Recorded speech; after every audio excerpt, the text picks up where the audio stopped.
A steep climb, 8,000 feet high, up the snowy Sierra Mountains. But this is no backcountry adventure. Hey, they're squirting to the left! They're squirting to the left! Hundreds of U.S. Marines are braving sub-zero temperatures and deep snow to take part in simulated warfare. I got a 240! It sucks, but death sucks even more. Yes, sir. It's preparing them to fight in the most demanding environment in the world.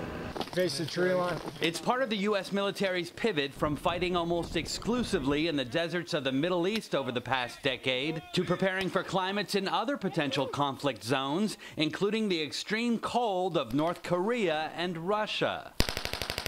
In the Far East, whether it's in Northern Europe, etc., we're replicating that here. And what we're finding is that it's an extremely challenging problem. And it's a problem that frankly, if we don't train to, it's going to cost a lot of Marine lives.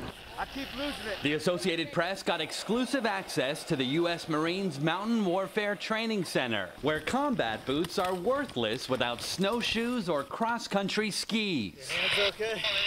But having the most advanced protective snow gear doesn't make life much easier here. You're constantly having to dig or move up a mountain range, so it's physically taxing, but more than anything, I think it's mentally taxing on them. Among the most difficult things about fighting in the snow is not only keeping yourself warm, but your equipment and your weapons functioning properly. Kind of clean the weapon, make sure it's all nice and dry. We're trying to keep it dry, but due to the weather, it's impossible. You can get a lot of parts failures.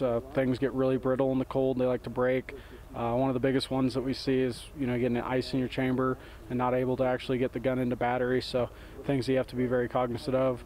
As far as employment too, if they set up a machine gun and it's sitting on the snow, it's just going to sink into it. So we show them ways of keeping that machine gun afloat. Important lessons as the unforgiving cold may become the next military hotspot. Haven Daily, Associated Press, Bridgeport, California.